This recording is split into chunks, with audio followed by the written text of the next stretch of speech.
It's for, 6 o'clock, time for us to call the order. I think call the order, the regular meeting of the board of directors. Tuesday, December 6th, 2023. First item, after the call of the order is, of course, our pledge of allegiance on national state. And pledge of allegiance to the flag.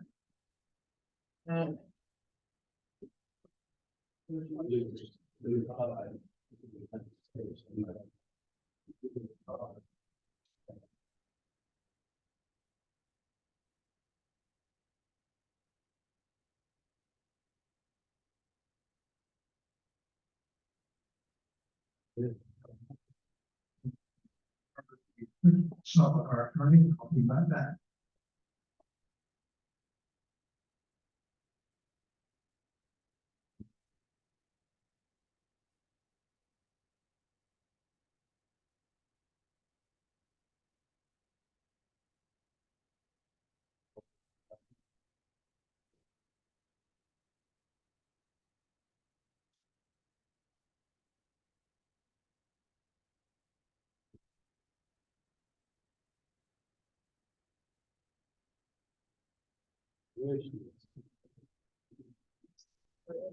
We have 8 members present. Therefore, have established a quorum. Opportunity now to make comments for the record. First comment has to do with our golf course superintendent, Brian Brown. Probably most of you know this, but the North Texas Golf Course Superintendents Association has named our golf course superintendent, Brian Brown, as Golf Course Superintendent of the Year. Brian was nominated for this prestigious award.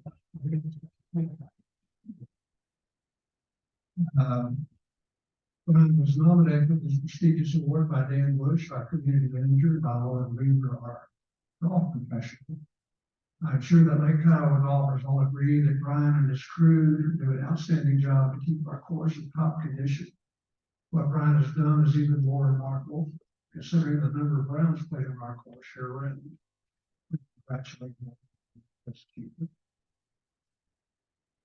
A second comment for the record, regards our outgoing community manager, Dan Bush.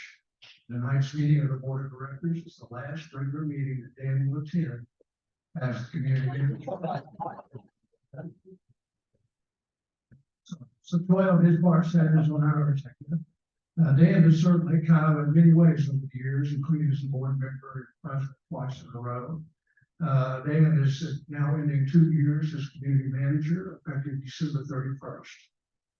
Dan's business experience, his management ability, his desire to do things the right way, and his good judgment, and his strong attachment to the Lake Kiowa community have served him well and to our great benefit.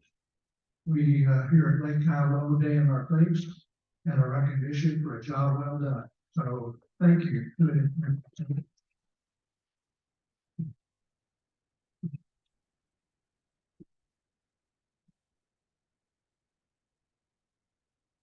Oh, well, I'm thinking about it. I think it'd be a good idea for Dan to receive a gift from the board for his outstanding service and to help him feel even better about being. And so, the board would like to present you, Dan, with a fairly decent scotch. Oh. And I thought you opened your present. And a pretty good wine. That's a wine you won't find in a grocery store wine meeting. And you also won't find it in those wine stores. It's out of my personal collection. And then really nice pieces of some scotch. Oh, thank you very much. And you're certainly welcome. And you're more than welcome. We appreciate your service. I appreciate that. Thank you. What time tomorrow? And you don't have to wait for Friday night. We can all come over. And also, Dan, we will proceed to comments from the members. Let me first read into the record the comments that I received either by email or otherwise. I have the J samples, lot 50. Responding to, or speaking of signage for the par 3 golf course, which is one of the items on the agenda tonight. He says that I think we could be making a major mistake if we allow signage to promote the par 3 golf course. If you do, you will open up signage for those who don't support the par 3 golf course. It goes on to say he was proposing, I presume he means a spokesman for the people raising some money for the golf course. Was proposing very large signs at all entrances and elsewhere. What we do with this could affect signage for the future. There's Mr. Samples comment. And Dave Slack of lot 692 has indicated that he thought, referring to the information the Cook County Central Appraisal requesting of the POA. I thought this has been discussed in the past, and the DOD had decided against giving the Central Appraisal District this information. I would strongly support the DOD continuing this policy. So that's two comments that I've received. And now is an opportunity for those of you who are present who have any comments on any item that has something to do with the agenda tonight. Would you please express them? And if you have a comment, please indicate that you do. We'll get you a microphone and state your name and your lot number and address the board, please. Don? Yeah. I'm Bill Turner, lot 61. I think all of you know me now. Through the past years, I don't think I've ever spoken to the board once. This is the fourth time I've been to see you guys. First time was get the water bill paid, got that done after all. Second time was playing about the architect road board, that didn't go very well. The third time was to see what was going on about this initiation. Last time I was here, it was going to be a bylaw. I have since found out that you guys determined, since it's a fee, that you can approve it. And I guess, you know, I understand why that's in there, but raising a fee over 1,000%, and it does a disservice to the members to not be able to vote on something like this. And I think it kind of promotes distrust with some boards and future boards. And I worry about that. I understand you need money. All boards do. You have boards in the past have. I think what you're proposing here is to kind of write yourself a blank check for $400,000 for a slush fund. I think it needs to be transparent. What do you want this money for? I don't think you can put it in the budget unless you have a line item for that. And if you had it, and I think you could sell this if you guys worked as hard as the part 3 guys are, and I think that would pass. You could use this money to pay for the continued maintenance for this. You could use it for roads. I think everybody out here agrees. We need the roads, especially if the water folks are tearing it up left and right. To see if you're more transparent on what you need, what you plan to use with this money. And closing, I'd like to thank all of you guys for sitting up here and those people below the age. If you have a full month, a lot of things on your plate, I think you could push this back and kind of rework this or be able to rework. Thank you guys for your service. I have places to go, so I won't be able to stay here and see anybody with sausage on this, but thank you. Thank you, Bill. Anyone else have any comments they'd like to make about items we'll be considering tonight? Jim Evans. Right. Jim Evans. Brian Gable, lot 505. I just got to say, you know, I appreciate you guys' work and all that, but I got to talk a little bit about these charts. It wasn't about 2 years ago that the previous board approved, and I voted for it, the log cabin. You know, the purchase, we paid money. One of the previous board members We got bought it for $225 or something like that, and then one of the previous board members actually stood up and said, but I said, is another 100,000 to make this for security? One of the previous board members, I won't say who it was, stood up. No, it'd probably be about 130. Okay. Well, now we got 225, and we lost the revenue for 2 years. Well, we're gonna put another 480 in it. It's like, I voted for it. I'm not sure I would have, if I didn't know what was really going on. Okay, that's one. Number two, I voted for the pavilion. Okay, and I agree, we need pickleball courts. Okay, but this next one would be the second we built. We also built one for the pavilion. Pavilion court was supposed to be set, and if you look at the squares, they're set to be a pickleball court, indoor or under an awning. That never worked out. So I trust everybody individually, but we kind of get off track a bit. Okay, that's my one.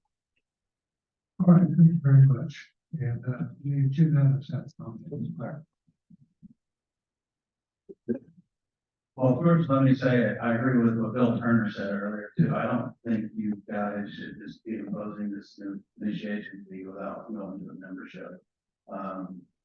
For all the reasons that Bill said. And I think that as I've read about initiation, fees or, assessments, they're called different things in different places. I've read about them and they typically are membership approved based on everything I have seen. The other topic I do want to quickly address is the CAD request for permits. The board did talk about that. I was one of those board members that was on the board, and we did vote against providing that to the CAD. I've worked for an appraisal district, and I've served appraisal districts for my entire career as I worked. There is no requirement for this board to provide that data to the CAD and make their job easier to tax us. The only people that have to do, there's nobody has to do that. There's no entity. Cities can choose to enter into a local agreement with them. And I guess you can too, but if your citizens don't desire to do that, or the membership doesn't desire to do that, I don't think we should be helping the CAD do their job so they can tax us, how they wish. The other thing, I like to point out too, last month, I came to you and talked about, how working on the golf course, and I'm very much for a par 3 golf course. And but I very much want us to do it the right way. And I mentioned to you then that the law defines what a POA, has jurisdiction over and where they can enforce their rules. That's in Property Code 209. And it very explicitly says that it's the dedicatory documents that define that boundary that the POA controls. And it defines a subdivision. It defines that POA controls a subdivision. It defines what a subdivision is. And then our covenants and our original plats fit all of that. I will then go on to say to you that, and I was, last month we were told, well, it's not part of the subdivision, so we don't have to follow those rules. Well, that's you kind of make the point there, I guess. But then I will, there's lawyers on the board, as we heard last month, and you guys know that the hierarchy of rules and laws are federal law, state law, a recorded map, plat, or plan, which is our original dedicatory document, then the covenants, and dedicatory instruments, then the articles of incorporation, then the bylaws, then the rules and regulations, and any other documents or things that you guys decide. So I see on the agenda tonight that we're thinking and considering doing things under the bylaws to make this property legal, or I think that's what the agenda item said. We'll learn more as we go. But I just remind everybody that bylaws do now, have precedence over the covenants and the state law. So I'd like to ask you guys to strongly consider those topics as you make those decisions. And, furthermore, the law even, if you go and just read section 211, which really doesn't apply, it even contemplates that there's reasons to make changes to, these documents. And it spells out all the reasons, but that only applies if our POA doesn't have, procedures for changing. And we do have procedures in our covenants for how to change those, so I think we can follow those. So with that, thank you for allowing me to talk. Oh, and one more, since Brian said something important to me. I don't remember spending $130,000, but if he says I did when I was on the board, I'm sure I did. But that was the plan at the time, and, then I will point out that as I was on the board, it got bigger and bigger, the project kept getting bigger and bigger, and I was fighting that. I tried to stop that from happening, and now it is grown to where it is. I believe that those are valid plans, and if it does get to that size, it needs to be voted on like we are doing, so. But you're right, Brian, it has grown, and I wasn't for it growing like that, so I thought it could be a small footprint building. All right, thank you, Jim. Is there anyone else in the audience cares to make a comment? And I see going, Mr. Jim Adams is what, 660, correct? I will never forget that. Got the plus lot. Jim, thank you. Thank you. MSC Lot 1291. I'm here to speak on behalf of the initiation fee. I think there's still lots of misunderstanding about what this is and the need for it. Bottom line is, you look at the budget, you study it, you understand that there are certain costs that we can't really control. They're going up. Property tax, property insurance, health insurance, all those things are going up 10, 15, 20%. So what do? If you have part of your budget comes up by a large amount, and you're constrained at a 5% cap, you got to cut somewhere else. Talk about roads. If you look at the budget for this year, 2020, amount of money spent in the O&M budget for roads, less than half of it was a couple years ago. And the only reason for doing that, options of that, we bridges done a tremendous job doing the work for people acting in the roads. But the only way to balance the budget is to find places to take the money to cost. And that issue will only get worse going forward, and we understand. So the initiation, the idea is to provide revenue that the board will specify how to use. The goal is, and the proposal is, I think you're looking forward, collect the money for a year, and then in the next budgeting process, allocate how that money is being spent. All down, car, some insurance, so to me, this is something that will provide needed support for the budget. It's in no way a slush fund. In no way is this designed to be, non-transparent to the members. The goal is take the money, have the board specify the budget process specifically where is it being spent. And this will definitely help the budget going forward so that we can do the right things for the future.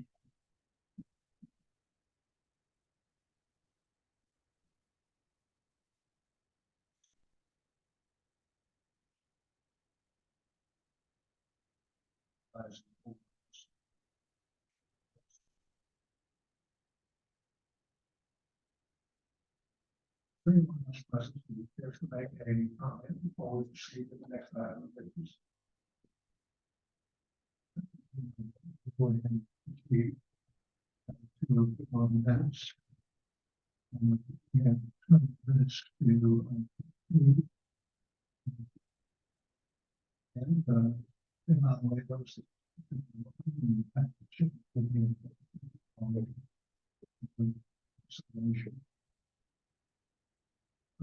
special board meeting.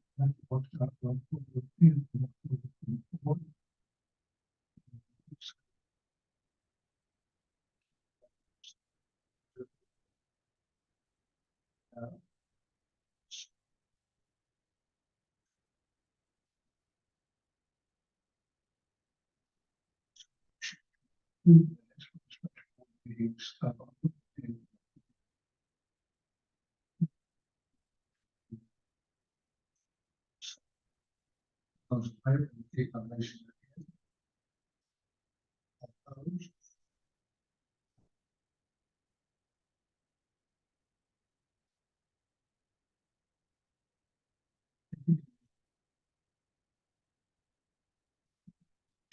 And is the board meeting and the executive session on our 20th, this year. Any comments or questions regarding those proposed minutes for those meetings or that meeting? And is there a motion then to approve the minutes for the November 20th regular meeting of the board of directors? Very good, Dan. And a second. Yes. Any comment or questions regarding the same? The motion before us? There being none, all in favor, indicate by raising their hand. All opposed? We have one abstention. Otherwise, the rest of the board is approved. The next item of business then is to move on to our committee and business updates. The first item in that regard is the introduction of a candidate for the board of directors at the February election and noting the ballot placement. And the nominating committee is going to go ahead. Courtney. Thank you. We have two, we talked about Bert Blair being on the list last time, but he wasn't available. So Bert, if you would stand up. Stand up. We have another candidate, Andy Gomez, Co-Uvas.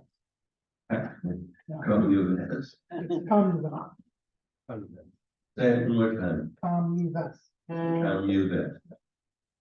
And Andy runs his own pharmacy. And we'll take the number 3 slot in our drawing, and Bert drew number 5 last time. So thank you very much. Appreciate it. Welcome aboard for the election season, and we'll talk some more about that here in a while.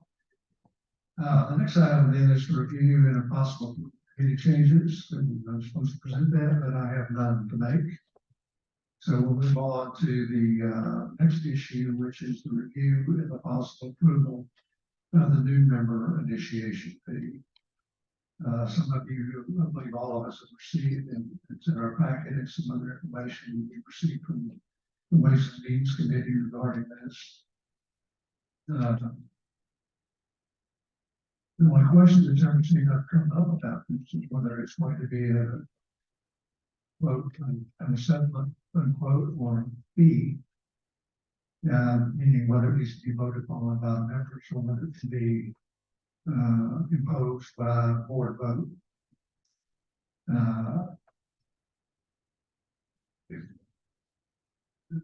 James, could you care to comment about that in public about any aspect of whether it can be done as a fee? I guess that's the real question.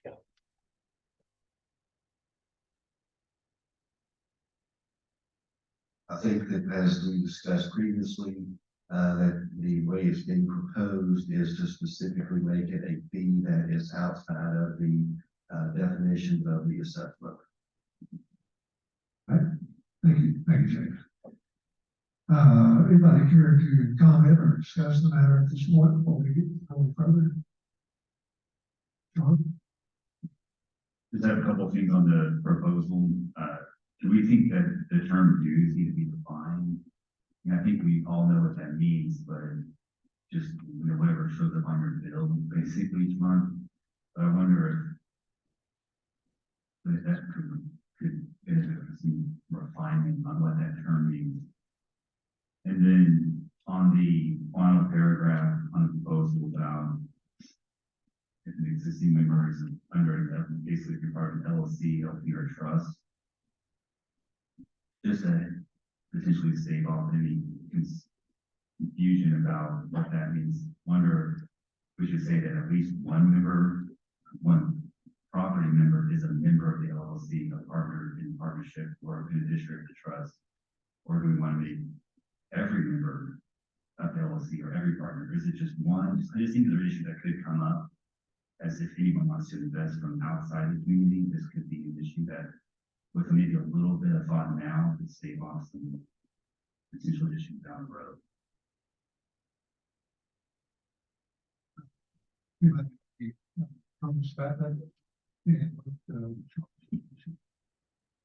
Dan, do you have any, response to Chairman Waste and East Committee of that?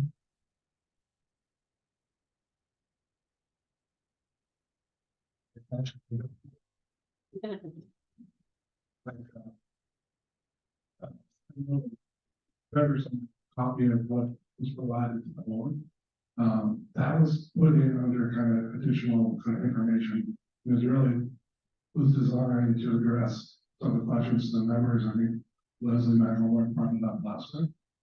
Is that the intent is that if I have a house today under my name or my wife's name, then if I have a different property or decide to put in a family trust, just for example, that's all that's written there, an example. It's not designed to be part of the proposal, but that the fee is not intended to be applied. Then the really actionable part of that information is that it'll be up to the board if they see a situation where they believe that we should be waived. So that if a member comes and says, all right, I'm selling my house and be ready, buying another SE family trust, I don't believe this fee should be imposed. And they can come to you, have a review, executive session, and decide whether that fee should be approved. John, to your point, I'm going to be put it on as part of this proposal. I agree with you. The more clear we can make it now, the less questions later. But I'm not sure you could ever write it in a way that all a myriad of examples could be really be dead out. So you obviously have a lot more knowledge and understanding about this thing from tonight. Tom, you would have. I do. Sean, would that be covered in our governing documents? The definition would do, is that's what I was looking for, scrolling my phone to see where, if it's outlined in the governing documents, then I don't see that it's just a do that's outlined in our governing documents. I don't know, I was trying to find it, but. So, Sean, are you proposing some different language or you think it's all that? I mean, I assume that the term dues means, for trash or car, for R, for lake management, basically whatever comes under village money. Which I don't think anybody really disputes that now, but I just was wondering if there was any other provision that references that definition, which I can find. It's probably not worth worrying about, just if no one else thinks it's an issue, but we can move on. I just thought if this were to become an issue later, we can talk about it.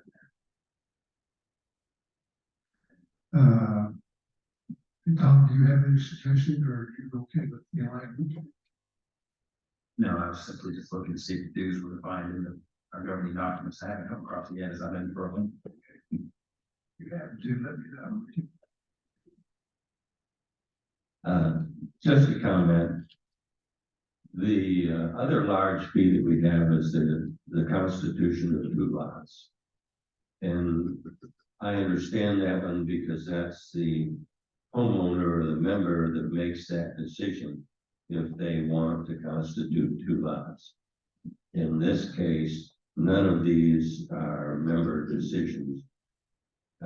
So it certainly wouldn't hurt my feelings if we did put this out as some type of a vote to the members. In support of that. Anyone else have any comments? Especially with respect, anybody else have any comments?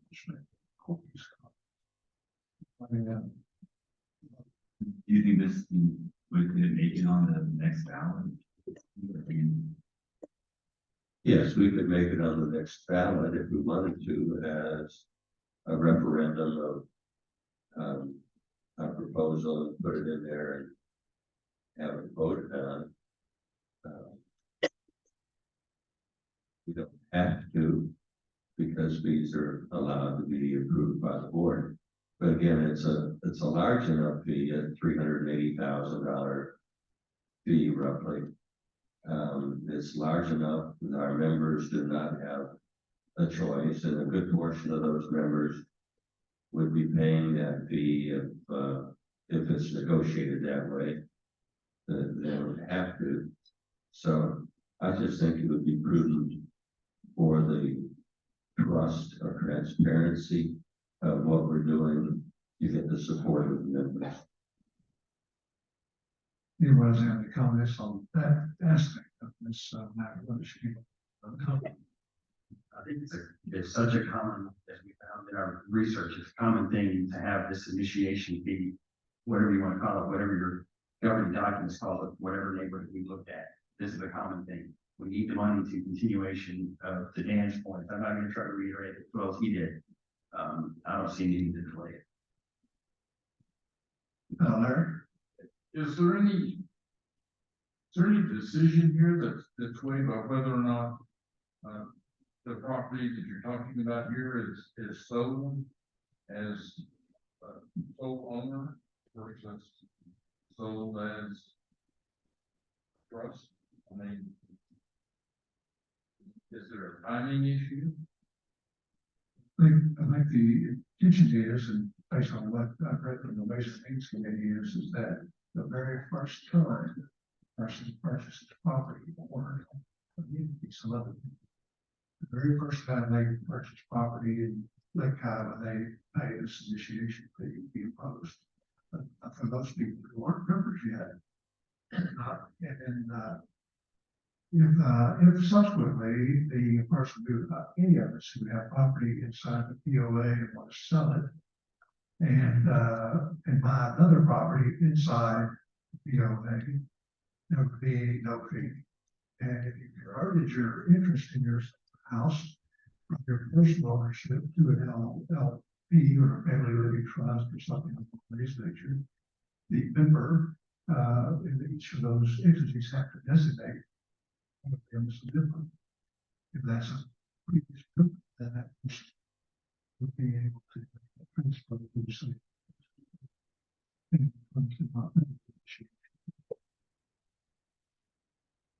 That is identified those permits, correct? He, per se, owns piece of property and he wants to transfer that to a family trust for it sold. He determined that it was part of his trust, and the fact that you were the previous owner to establish that. Well, I understand that the post is, he decided he wanted to convert it to a family trust. Notifies the POA, it's done. And he would have to designate one of his members of the family trust officially as the owner. And that should cover that. If, on the other hand, you decide to convert to a family trust, sell it, and that he sells it to a person who's buying the POA for the first time, that person would then have to pay the fee. That's right.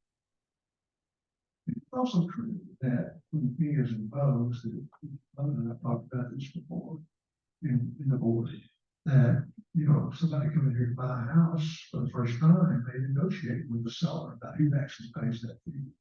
But that's between them, not between them and us. So that would be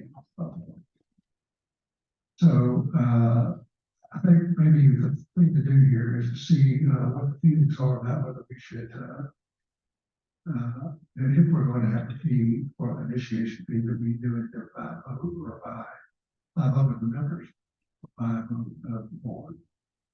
Sean, what's your feeling about that? Everybody.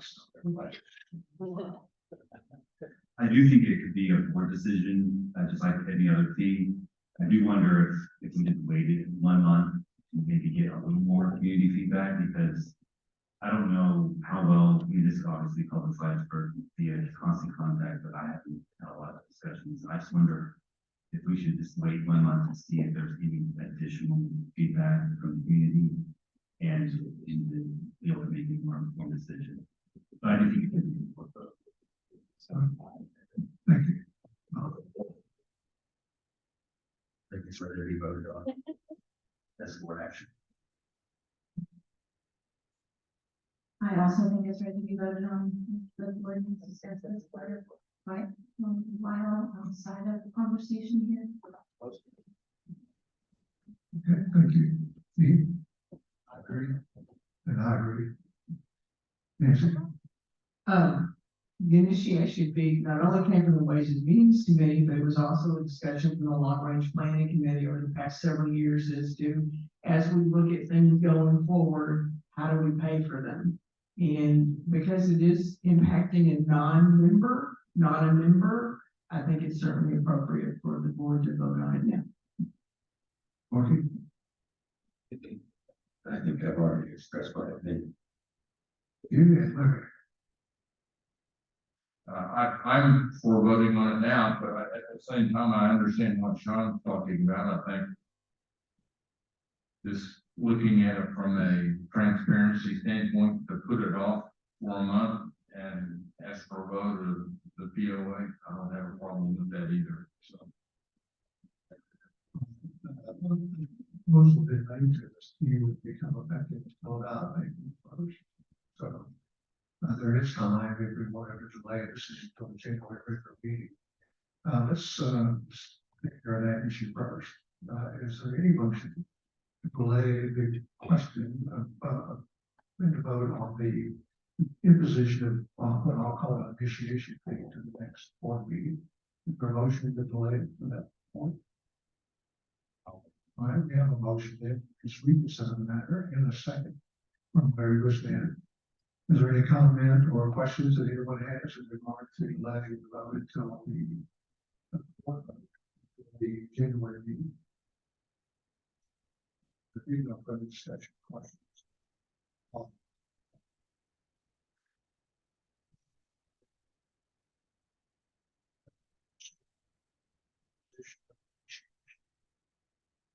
Next regular board meeting in January, please indicate permission.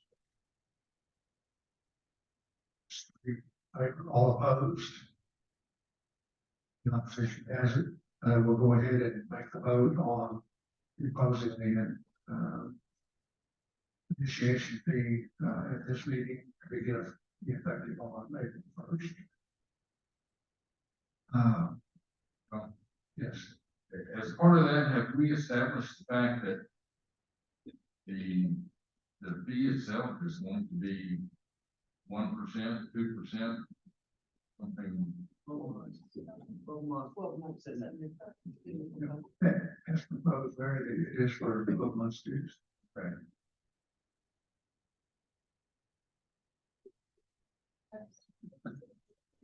As we discussed at the board, y'all don't know all this, but the fee could also be a percentage of the sale price. So really, as a board, just saying 12 months of dues is really not that much money. Because there are POAs out there that do 1%. So imagine you have, a huge sale price. So this is just a way to collect a little bit of money. Yeah, the reason I brought this up is I'm all for this. I think that a fee below 1% is a waste of our time and effort. Except for we have the figures that say there could be a turnover of 100 homes.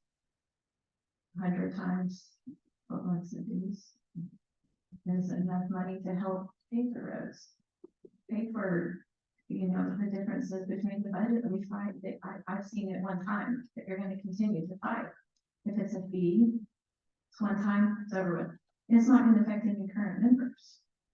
All right, and I understand that totally. I'm just saying, I think instead of a fee, the way it's established now, I've read this, I don't necessarily agree with it. I think going to a 1% or something greater than that fee assessment, whatever we want to call it, makes more sense because it's more evenly distributed.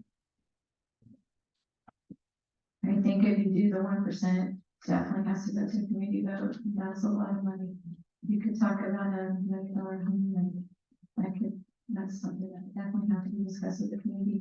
That's why I think this fee, 12 months of dues, not gonna injure that not current members. And it could be an influx of cash needed for the budget. I think we discussed that figure, right?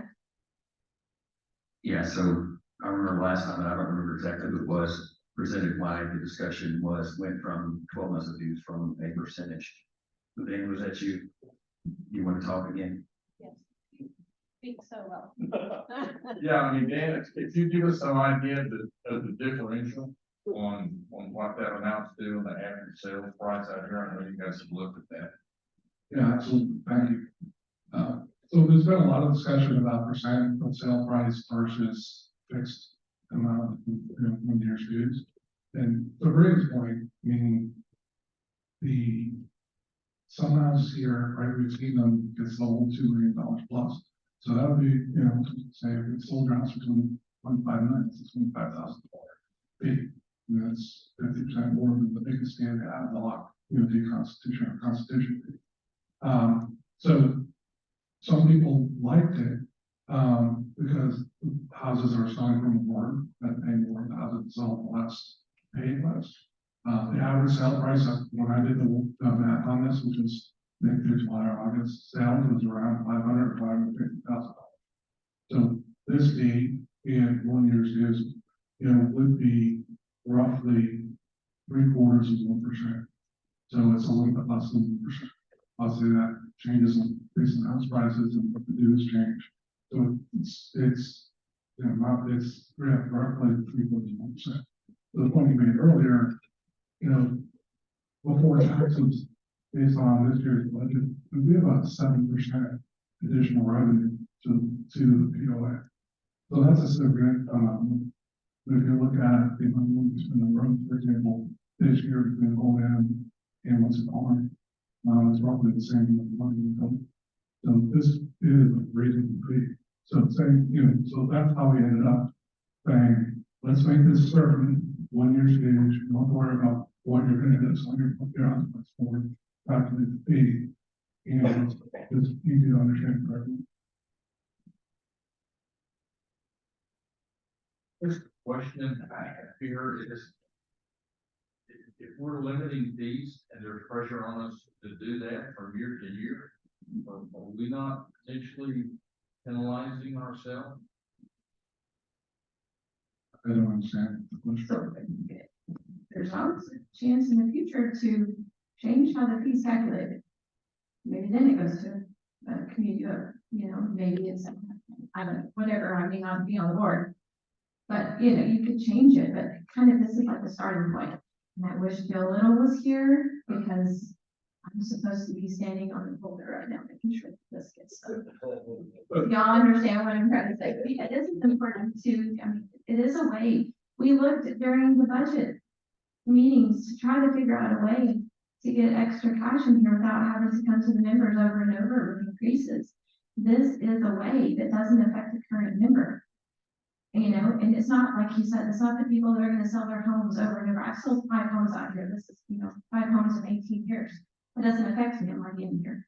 The new ones that come in, it's not going to be a surprise. It's going to be in the paperwork and you have to pay it.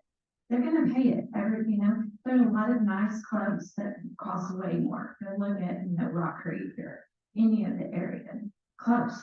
This is not that big of a fee. Yeah, Considering. Don't misunderstand. Conceptually, I'm all for this. The question I have is that the differential between a 1 or maybe 2%. So I can answer your question more. 7.5. Sorry. Yeah, answer your question more directly. So we think of this degree as it was 100 houses sold, transferring qualified, right? So roughly, as Corky said, $308,000 input next year. If you charge a 1% fee, and so you're looking at average price of 550. That's pretty easy. You get another 120 or $170,000 if you did 1%. So And as the price on homes continue to increase, would we not benefit from that? Yeah, so the dues, as we all know, do up as well. So, you know, if we look at the dues the last year, it's right around 5%. So we also know that, house prices go up and down. So there's gonna be a little bit more certainty from the perspective. You're correct. Absolutely correct, I just but don't that's a want us to- starting point. I don't want us to paint ourselves into a corner here, I'm saying, yes. I mean, we know here that we're going to need that funding. Or we do nothing and we argue about it and we never get it done and then we have budget shortfalls over and over again. So that's what I would want you to do, or can do, you can, if there's a motion to put in, creation of a charging initiation fee, the amount of 1 year's dues, any board member who feels otherwise can, then the motion, you have a different formula, which is other things, and whatever, that first. So,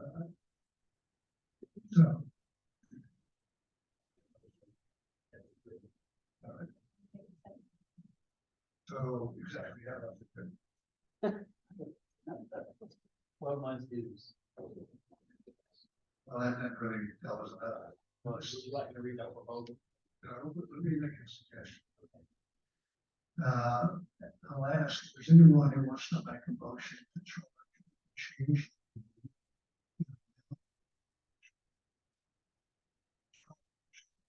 Number 5.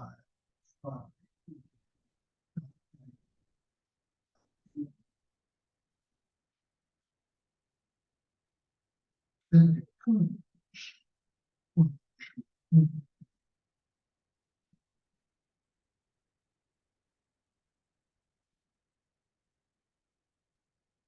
I mean, yes, that's right.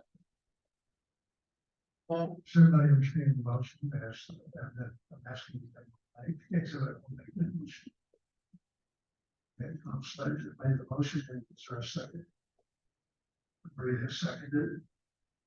Is there any amendment to be proposed to the, motion? Then, none.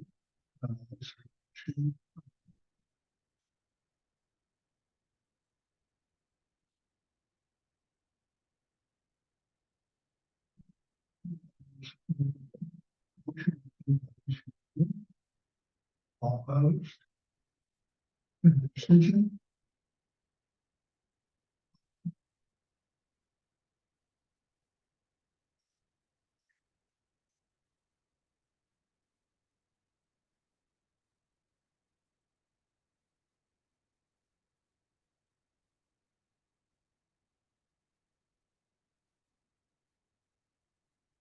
Item is, you and possible approval to designate the 9-hole monthly golf course proposed on the POA property as an association facility, as that term is defined by section 2.02 of the bylaws, subject to certain conditions. I understand the advice from our attorney.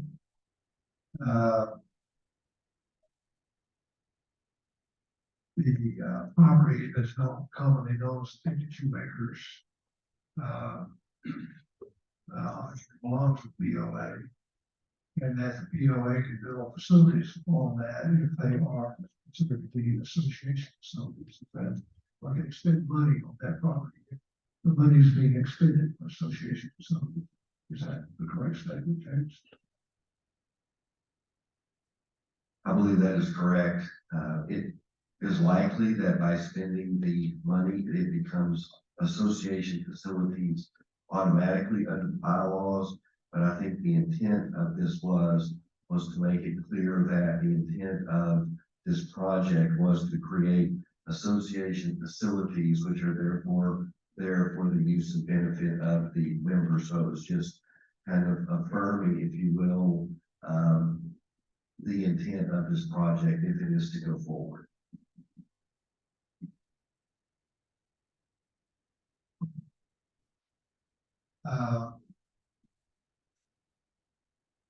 Does anybody have any questions?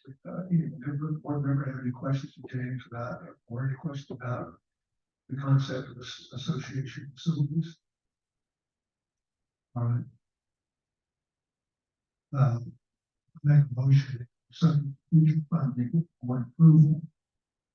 This is a proposed project in associated facilities. That's from association from facilities.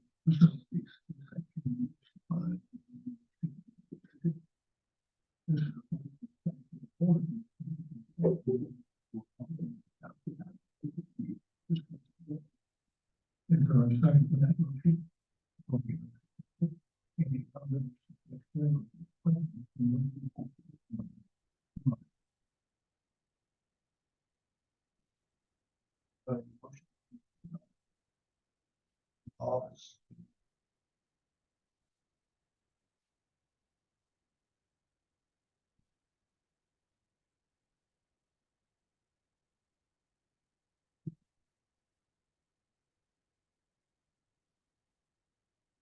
Subject to future funding and board approval, I move to designate the proposed nine-hole three golf course project and associated facilities as further approved and constructed as association facilities as that term is defined in bylaw 202.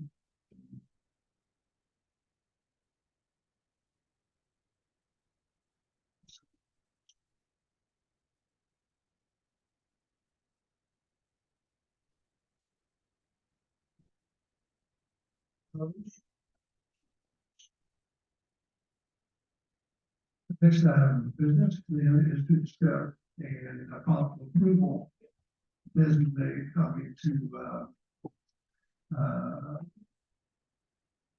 you would possible approval of a ballot item regarding the proposed nine-hole varsity golf course costing in excess of $100,000. All the members of the board have a handout in front of them that I in days ago.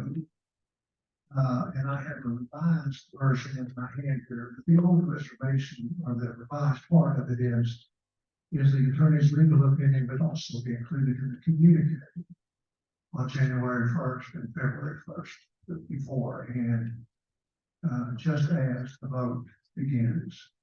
It'll also be available at the association office and will be distributed to members of the town hall meeting, and so forth.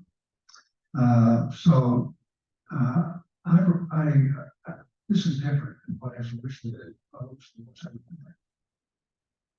I explained to the board in my email what my concerns were.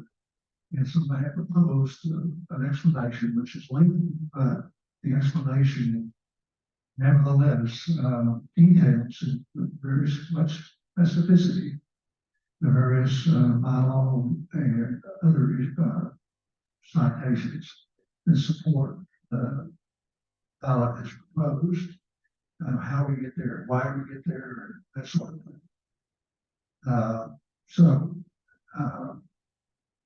And then after that explanation, which would be a reboard part, the members they could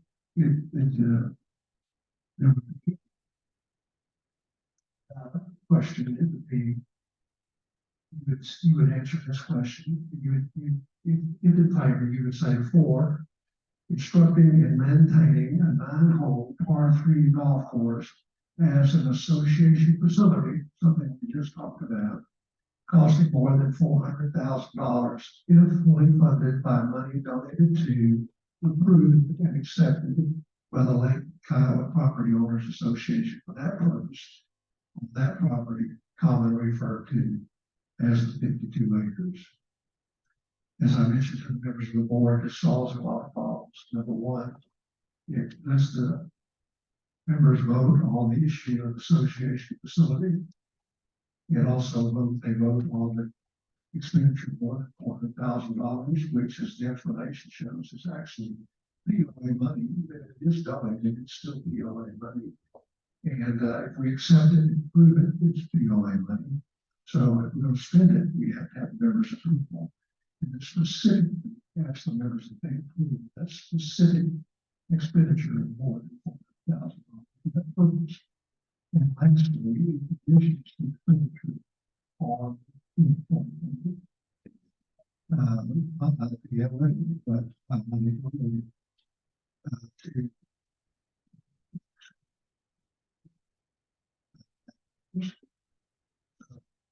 my explanation is why I think it ought to be somewhat different. These proposed one, I remember that can be.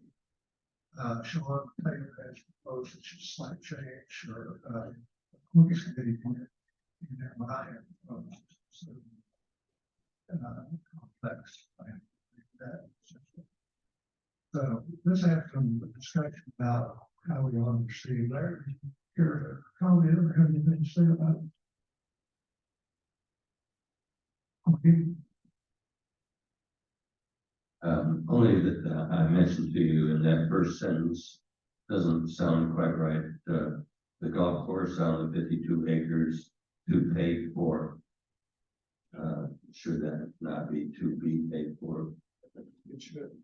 It should be. I missed it both times. Okay. Great, thank you. Anyone else have any comments about any of these three possibilities that we're talking about here? Yes, Dean, go ahead. So this that you've given to us yesterday this top part is on the Seymour, right? Yes. Okay, it's not part of the ballot. And so the ballot, what you're proposing is the ballot that for construction and maintaining the Navajo Park Course and associated facility. That looks in this. Is that the wording that you? Yeah. So it's considerably shorter than the one we had, right? On the actual vote, on the actual ballot. No, I don't think so. If I understand this, John, this is what you want in above the 4 and against. And of course, you wouldn't mind if I added to the against like we had for the other items. You're talking about just repeating it except against. Yeah, that just to keep it Right. Along with the same format of the other ones. Okay, okay. And then as a read more section, we would just include a picture of the outline or the drawing that was given to us. And all this.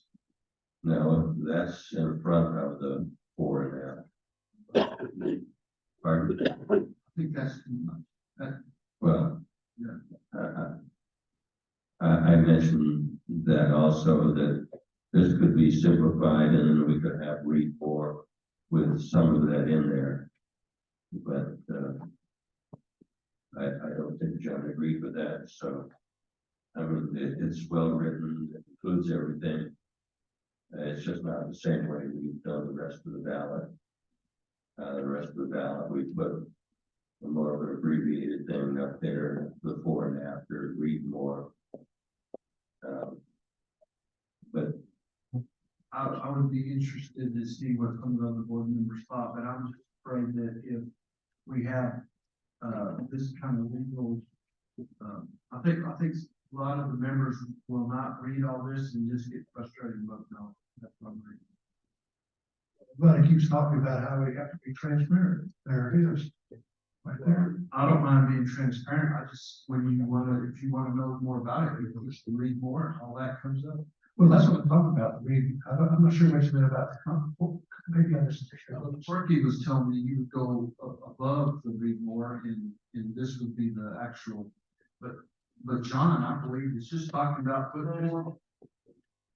And then then you hit read more, then the rest of this comes up. Yeah, the top part. Right. Yeah. That's what I understood. now I don't understand it. In the rest of our ballot, we have a summary of what we're going to vote on. Then we have for and against. And then we have, if you want to read more, press here, and then we give you additional data.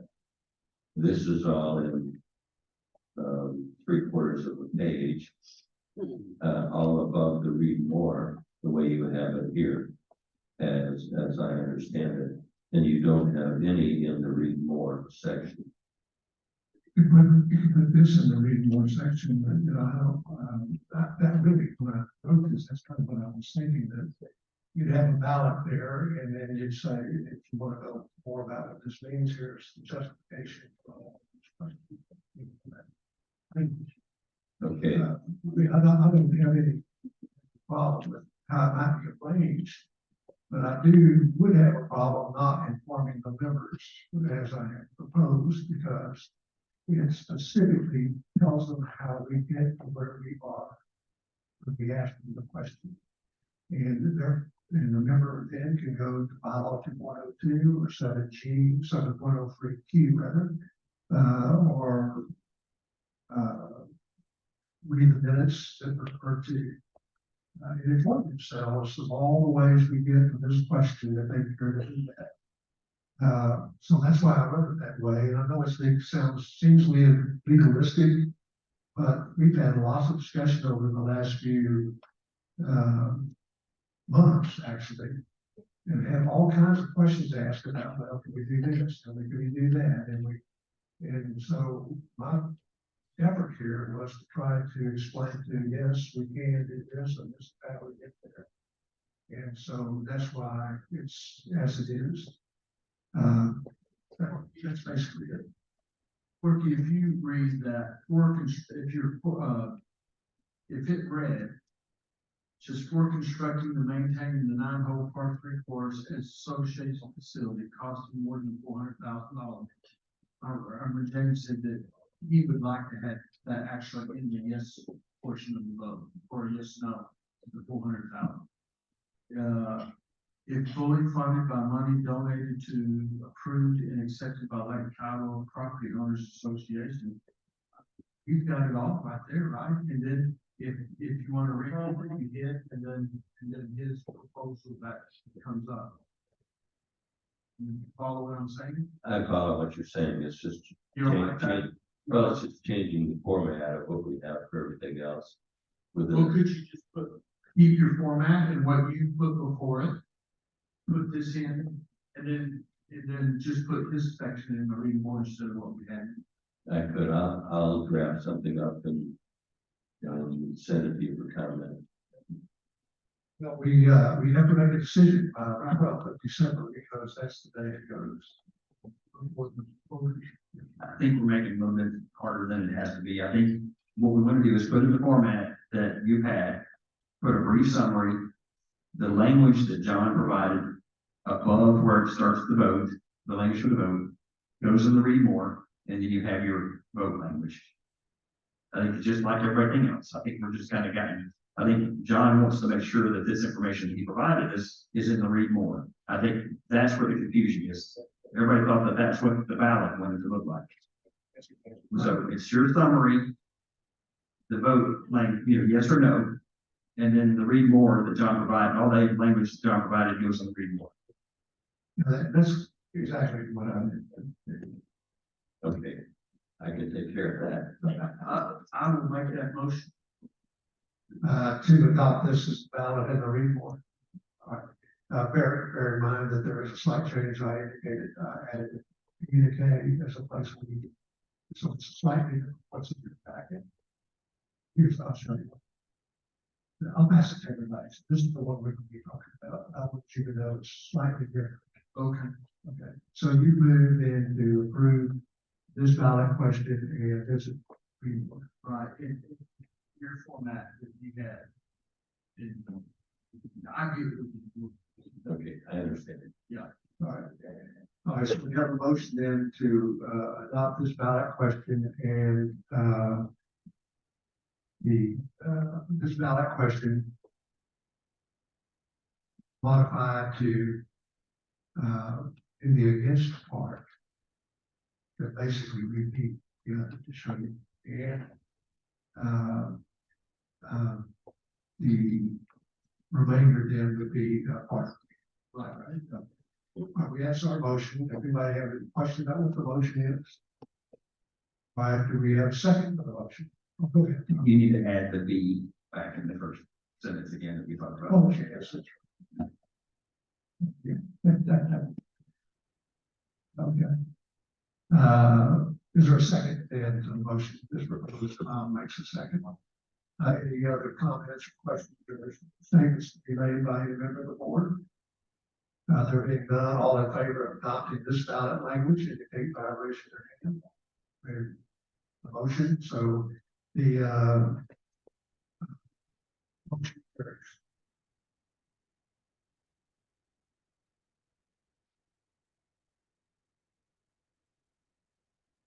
Don, I have a question. You mentioned something about including something in the January, February communique, making it available at town halls. What would that be? Been with the town hall meeting. No, what you said, that you'll make something available. Oh, yes, we'll develop the paper and we have submitted by the 12th to the communique, but we just had, what I just handed out. Okay, gotcha. Thank you. And, I want to point out to the people present too that, the legal opinion that upon which the board is relying is available at the association office. It'll be distributed to members of the town hall meeting, which we're going to set here tonight. In the communiques for January 1st, before it just has the elections next place. And, if you want a project description, you can go to KiowaPar3.com, look through speaking to the members present. That website is not affiliated with the association, but rather with some KPOA members acting independently of the association. But it is a good place to find that project description. Right, that being the case, let's move on into the review and possible approval of additional ballot items. Corky, let me point out that other than the 1-3 golf course, we adopted the ballots last month. We could make changes today. All the other ballots, I should say. No, I don't have any real changes there. I've gotten from Sean and from Craig, a few word changes, doesn't change the meaning of what we're doing. It makes it just a little clearer. And give us that latitude. We'll just make the sentences read more and some capitalization type things. So we're not changing the meaning of anything. Just correcting my grammar and helping it read more better or better. So basically what we would do then is we would clean it up and submit it to the members and fill the ballot and give it to the communique in that changed way without changing what we adopted. Yes, and it's okay with you. I will prepare it all, including the legal opinion. I've already reserved the space. Of course, I will show you before I put it in. We have about 6 days to do it, so Yeah. right after. Okay. The next item is 7G, which is review and possible approval of Part 3 request for signage. In that regard, signage on the campaign to raise the funds to be donated to the UA to build the Part 3 and golf course. Your purpose, would you care to speak any further on this matter? You mentioned it last time, and tell us what you would like us to consider. Jim Marcus, Slot 177. Yeah, I read through the signage note there, and it says a maximum signs of 3 foot by 6 foot, so we would, go with that, that note that we looking for signages, you know, we've never raised any funds at Lake Kiowa before. Everybody's raised money for churches and United Way, and we just want to make this visible and try and get this out to the community to get the back end for this. Does any member want to have any comments about, oh, Jim, can I ask you a question, please? And let me ask you a question. What do you propose, with these signs?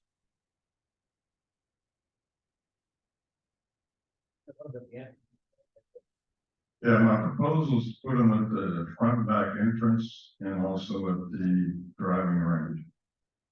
All right, thank you. Meetings.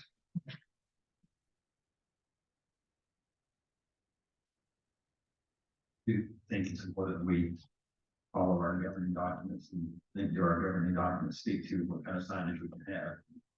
So we're gonna say we're gonna go outside for this, if that doesn't fall in the same categories.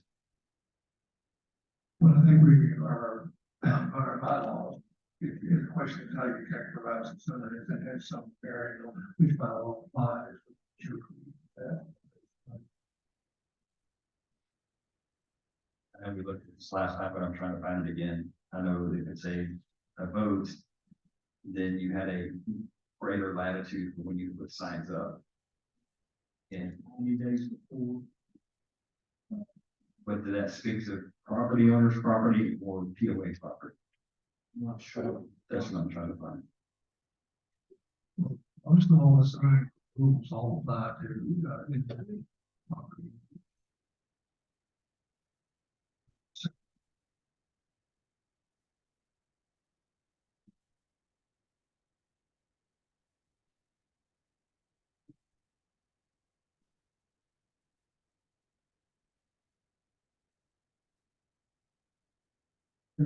Characterize.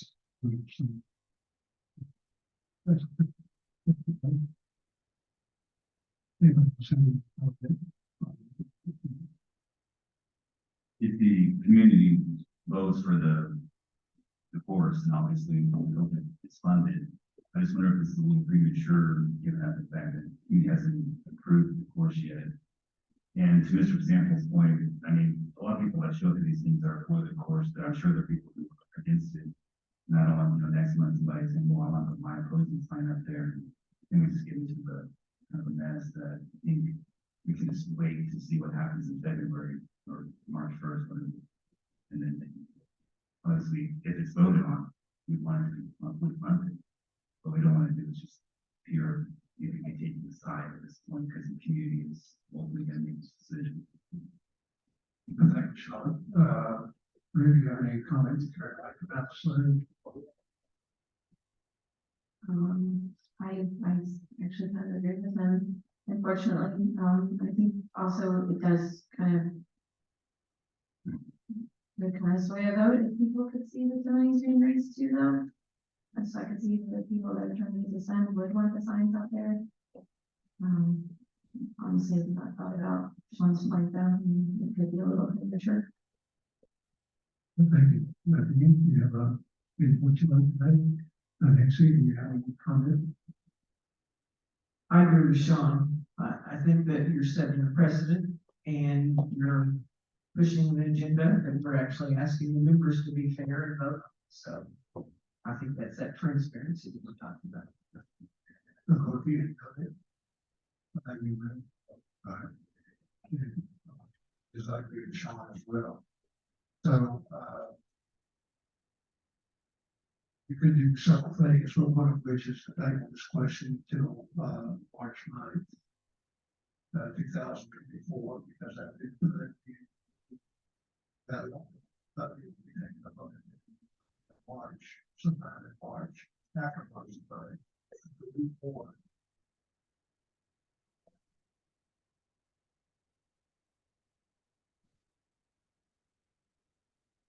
And there is nothing that would prevent anybody with a score project like I am to putting a political size sign as it's approved by the bylaws voting within that voting period, but when the voting's coming up.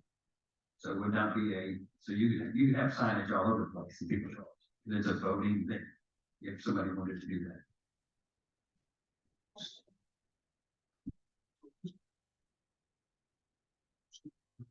Political side, putting that on the election begins, what should be done. within the range that's prescribed in the governing documents. Well, the question I suppose might be, do we want to make that decision, we will make that decision in January, closer to the time. Well, it takes long for the time. It'd be helpful if we can do that. The other I would say is, not too keen on big time, like 3x6. No, we're talking about little political, I voted for part 3 or vote yes or whatever. What's the dimensions, Jim, you know? That we were talking about the wire. Yours. Yeah, yeah, it's just not. Like you did for the Callisburg place. Yeah, so there's two things here. One, if y'all aren't comfortable with putting that out before the vote, you know, I'm okay with that.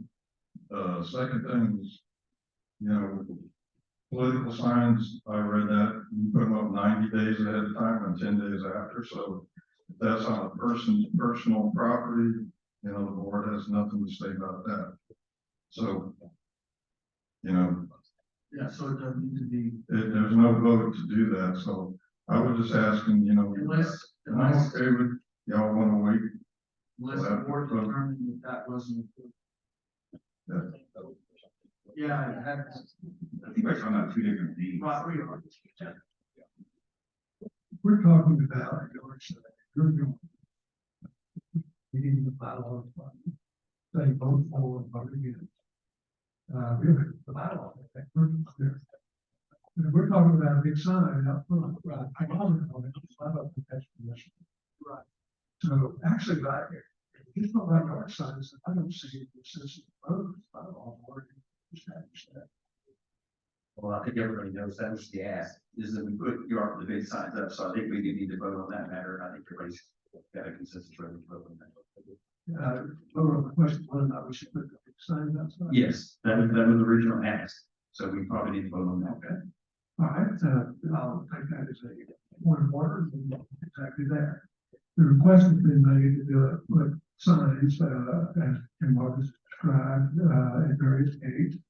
And, other places on POA property, regarding the part 3 non golf. Does anybody have any motion in support of that request?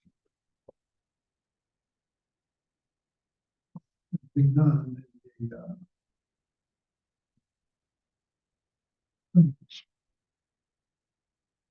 once again,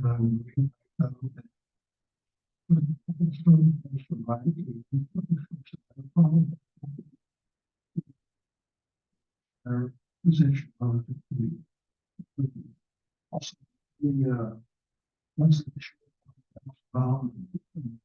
and that is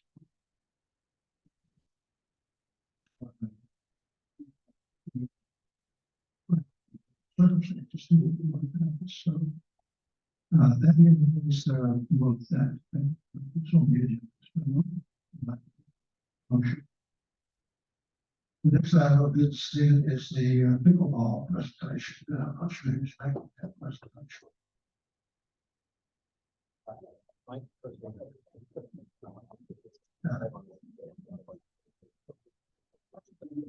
Be sure that you identify yourself and tell us your lot.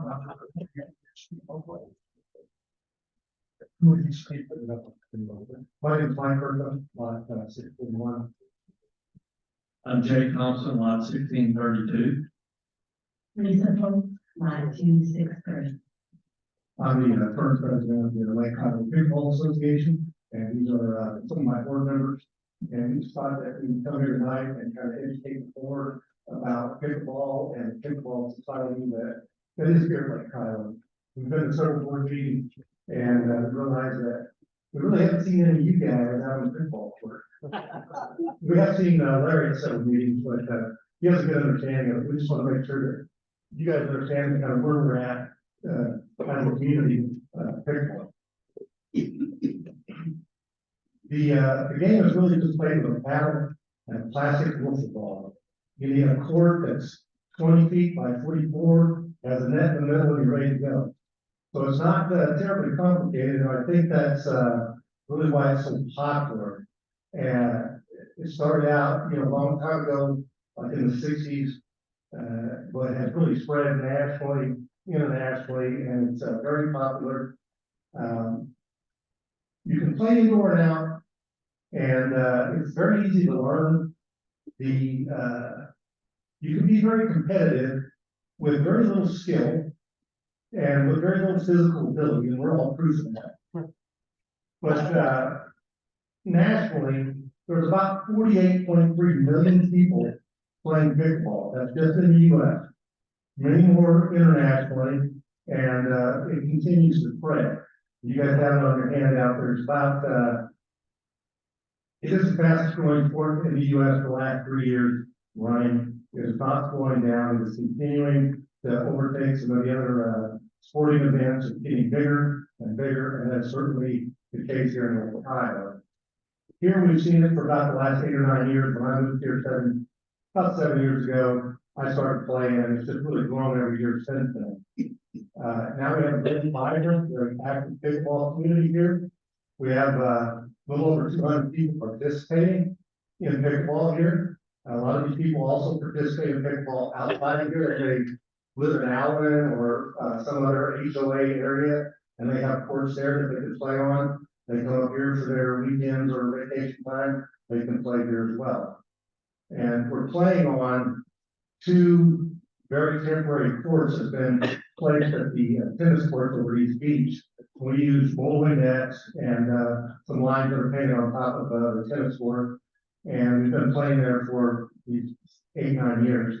And it's worked out fine, but we have so many players now.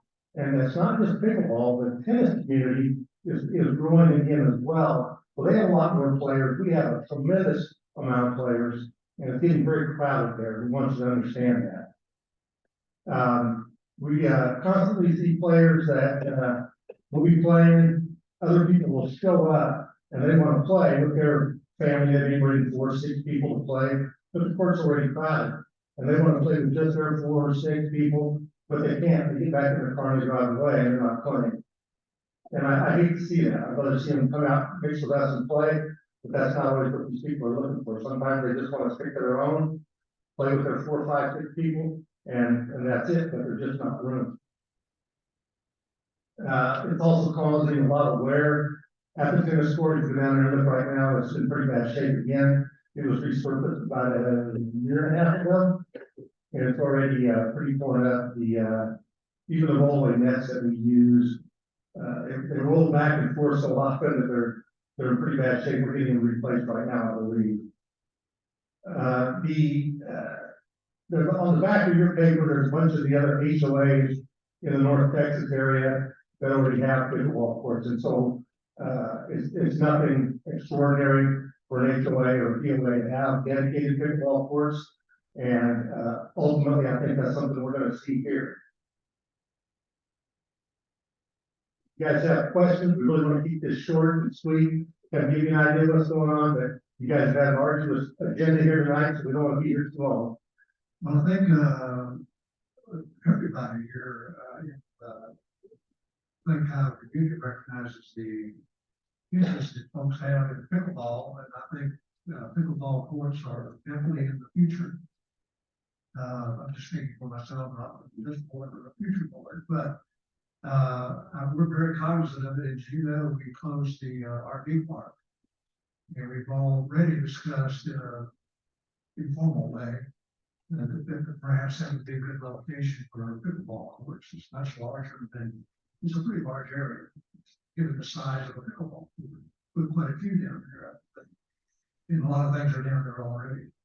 And I know that other HOAs around here are building pickleball courts as opposed to golf, being opposed to tennis courts. So converting tennis courts to pickleball courts. Yes, sir. So I think you're on the right track, and I think the board and the POA management is seriously giving some thought about what to do and when to do it. Of course, like everything else, is how much it costs and when to do it.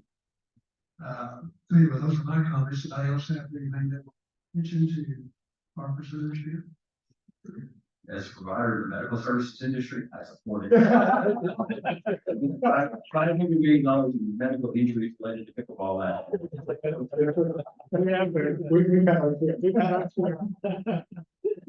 Well, we appreciate your presentation and your handout. You told me a lot of things I didn't know, so I appreciate that. Thank you. Either of you have any more comments today? Thank you very much for your time. We really appreciate it. We appreciate it. Thank you. Thank you.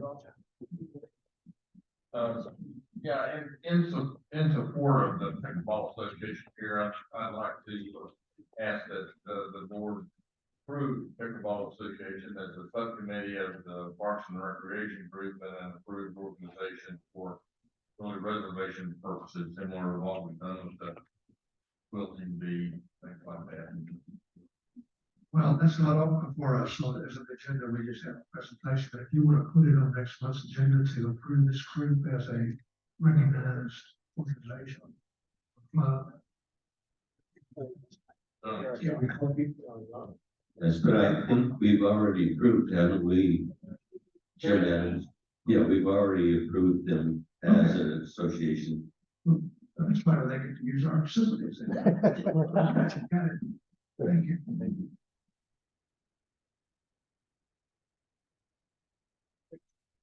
Next item is, the issue of, central presidential request for the POA.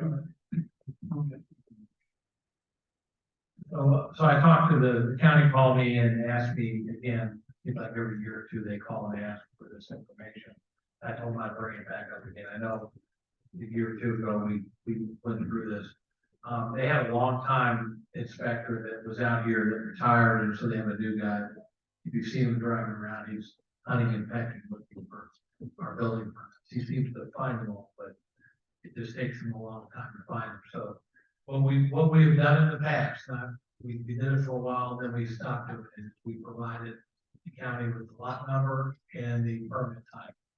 New house, addition, driveway, whatever. That was the only information we gave for a while, and then we stopped providing that again. So as everybody has said, we're under no obligation to do that. But I told the county appraiser, chief appraiser, that I would ask one more time on that. So, I mean, literally what if he does, if you've seen him walk around, he'll take pictures of the houses under construction, the additions. He's got a lot more work to do. So it's up to the board's decision. I told him I'd bring it back up again. Thank you. Does anybody on the board have any comment regarding this request? We divulge this information to the central president. I say we don't. Anybody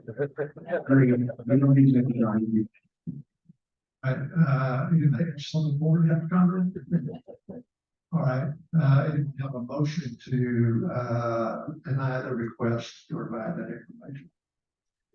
We'll pick you and Rio can be the second. Is that all right? Okay. Any comment or suggestion or questions by the other member of the board? Any member of the board?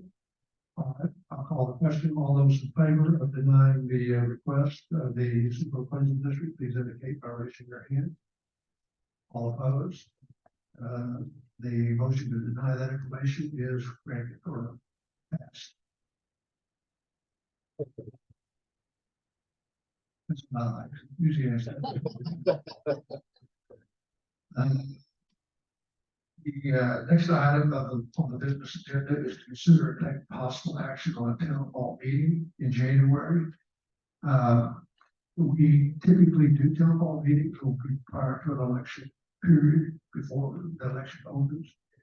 And it is an excellent opportunity for members to be present and ask their questions about the ballot issues and their comments, and offer a great opportunity for the PO, for these representatives or members of the board to respond to those and explain why the board is doing what it's doing. So I suggest that we consider that or pick a date to have a town hall meeting. But let me ask a question though. Dan, we do these on a Saturday. I've already, or Jim Marcus has too, so together we've reserved, January 17th at 6 P.M. and January 27th at 6 P.M. One of those is a Saturday night. One of them's, a weekday night to, as I remember, right, Jim? Yeah. What's Wednesday? One's a Wednesday and one's a Saturday to do the town halls, to cover the ballot item. February 17th is, what day and what time? That's Can Wednesday. you repeat those for us, Dan? Yeah, January 17th at 6 P.M.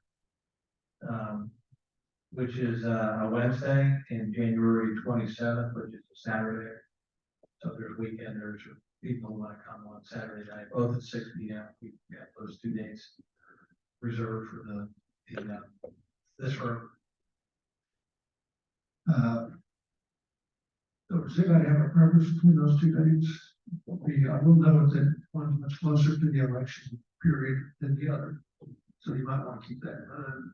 You have something to say? I don't have a preference for the date, but it'd be nice when could be televised like we do the board elections for people that can't come and won't be present. I think we can do that, Rich. Is that something we can do? Possibly, I'll check with Scott. Okay. Larry? Just for the purpose, of transparency, the 27th day gives people that are weekenders, an opportunity to actually see what's going on and.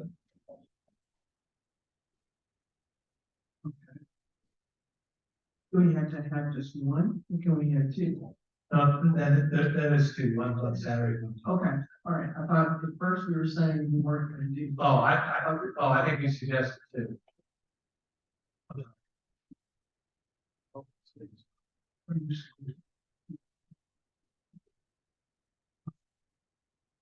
Well, that certainly. What do you think, Dan? No, I think that's fine. This sort of ties in with the next item on, Corky, when's the, candidate forum? Is it the 20th? It's the 20th, so that would be the weekend before. Yeah, that's. Candidate forum is 6:30 on the 20th. And then typically, John, you've done the mixer with the board members and the board candidates the week before, the Saturday before. You've done that. Let's do So that. that sort of fills up the month of January, I guess. I mean, you have 2 town halls and then you have the candidate forum and then the board mixer. Okay, so board mixers in, good luck with that. The 13th, What, 13th? Okay. right? And then we have a board meeting on the 15th.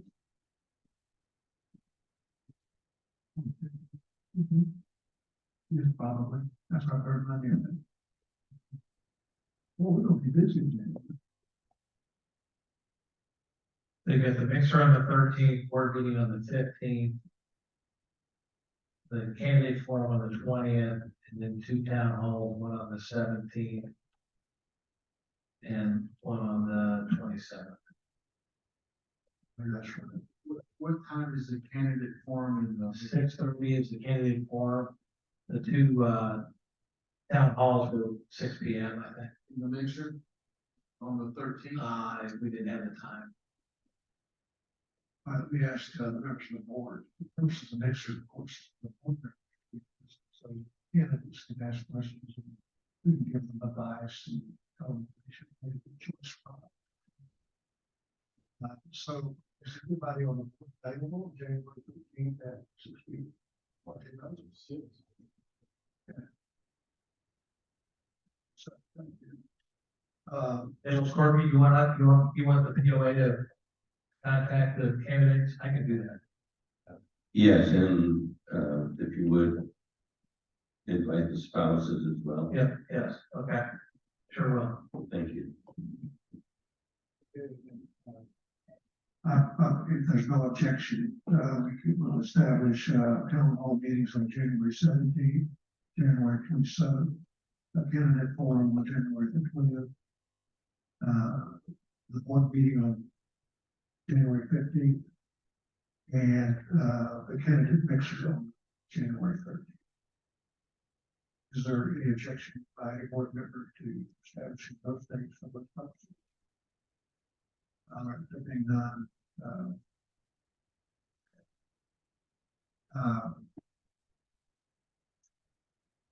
That collect care of all the community and business updates. And the next matter is the community manager report.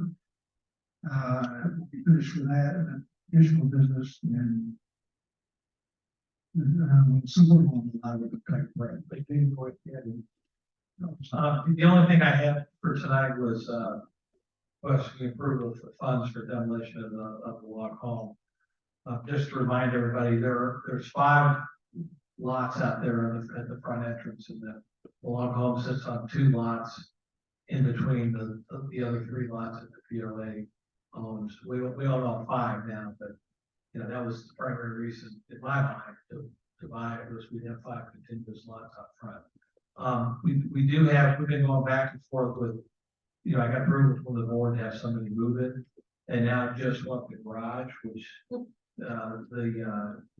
log home under further inspection is not movable, and one of the sections is completely falling apart. So we've gotten bids in between $30,000 and $80,000 to tear that down and take the slab out, remove it.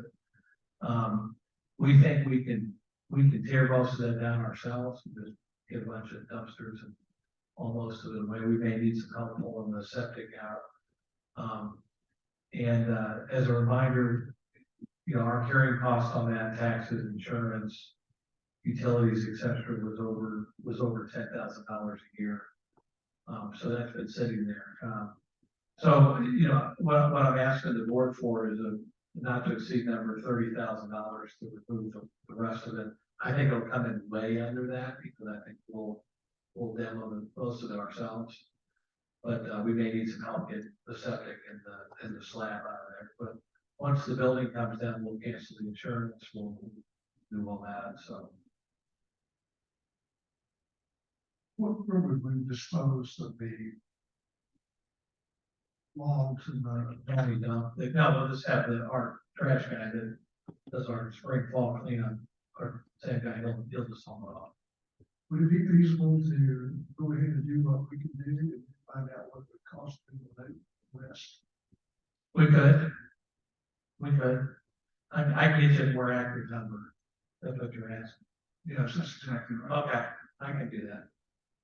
So everybody on the board okay with that? I'm probably dreaming this, but I thought we had voted on to approve cash to demo that thing a while back. Is that? Haul it off for free.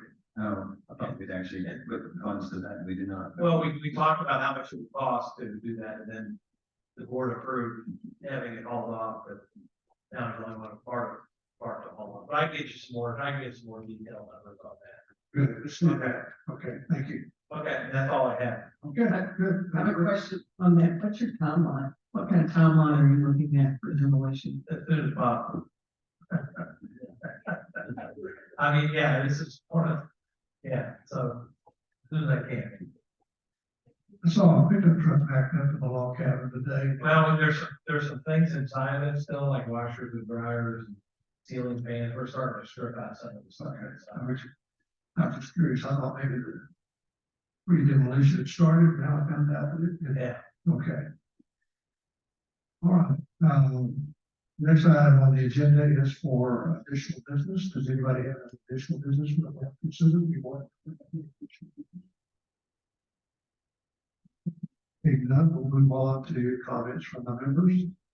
And after the comments from the members, then we're going to move to executive session. And after we take a break. So first we'll do the comments from the members. Anybody have any comments or questions? If you do, get a microphone and give us your name and lot number, please. My name is Jeff Becker, lot number 1646. You know, in regards to the initiation fee, I'm totally support it. I think it's a great idea.